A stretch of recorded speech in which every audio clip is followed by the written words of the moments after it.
Hi everyone, welcome to Border Tanks with stewiejp. I'm Stewie and this is another replay from the old mate Flying Elite from Amiga Clan, and he's platooned up with his old mates Shockwave 117 from RPS driving the Object 704 and Captain Gladrap in the STI, the Tier 9 big Russian heavy tank. Now Flying Elite is driving the T55a. That's the third tank that you can win with the personal missions in World of Tanks. At World of Tanks Wargaming, probably started doing them a year or two ago now, and I'll tell you what, when I finally won my T55a, I was absolutely wrapped. I was high-fiving everyone from the postman to the bloke at the local milk bar. I was pretty excited. And Flying Elite is driving his T55a on Melanovka in this encounter battle. You can see it struggles up hills a little bit. The T55a is not quite top tier. There's 4 tier 10 tanks on the enemy side and 3 on the Flying Elite side. And looking at the gun can do 320 hit points of damage with a penetration of 201. That's with his standard armor piercing rounds, and with the heat rounds it's 330 penetration with the same amount of damage. Doesn't waste a shot on that IS-7. That IS-7's pretty well hulled down, and he needs to back up just in case that big Conqueror is aiming his way. The enemy artillery, the Conqueror gun carrier, Tier 10 British artillery, is something that really needs to be respected. It's a pretty dangerous artillery piece. Now he's loaded the heat rounds and he's put a shot into the IS-7, and it sounds like he did a little bit of critical damage as the artillery on the Flying Elite side puts a shell into the E3, and while the E3's aiming a different way, he pulls back and gets another shot into the IS-7, tracking him and causing 316 hit points of damage. Looks like the IS-7 might be aiming at the E5. No, he's not. He gets a shot into the Flying Elite, but the Flying Elite knows that his gun is going to beat the IS-7, but shooting his tracks with heat is not going to do much damage. He gets a nice shot into his lower plate, and the E5 takes him down to a one shot.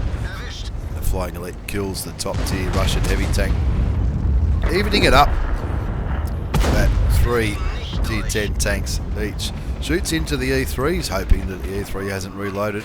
Looks like he's going to shoot his tracks there, but he takes the E3 out. E3, another very dangerous, heavily armoured tier 10 tank destroyer. Now the Scorpion G will penetrate that shot every time. That lightly armoured German premium tank destroyer. As he puts another shot into the Scorpion G. Gets him down to 94 hit points of damage, but there's a lot of enemy tanks up here. He shoots the FV, but again he doesn't do any damage to him. I think that's partly because the heat rounds are going to struggle to go through tracks. The spaced armour.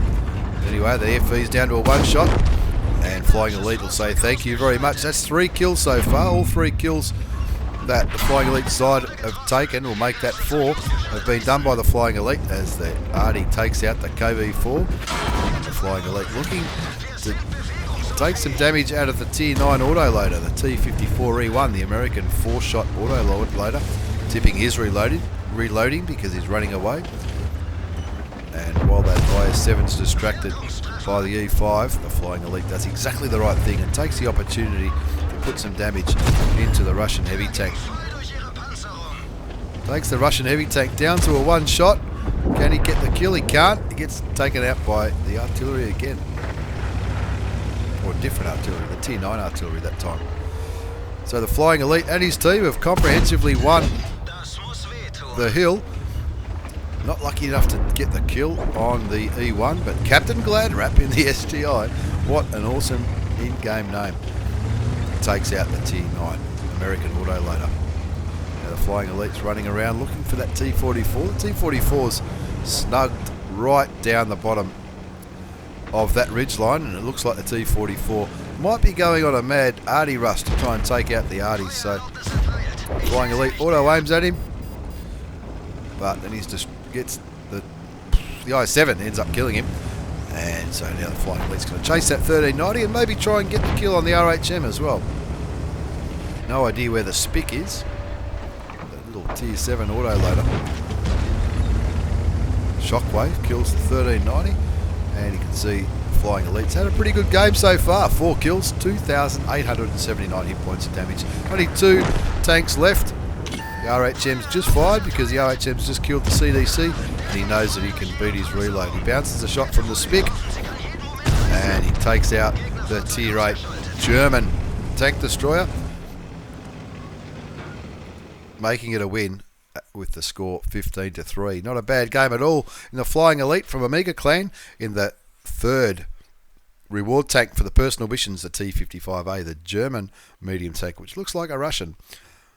He's picked himself up an ace tanker, bruiser, fighter and fire for effect. He's damaged, spotted and killed quite a few tanks there. Looking at the second page, 5 kills, 3,424 hit points of damage for a base experience score of 1396. That's pretty good. Not bad at all. He fired 20 shots. They all hit. 14 did damage, which was enough for an ace tanker mastery badge. Don't forget, 2,882 hit points of spotting damage. That greatly contributed to his overall massive score of 1396 base experience. Didn't make any credits because of all the premium ammunition he fired, and of course some of those premium rounds didn't do any damage, so that would have severely hurt the profitability of this game.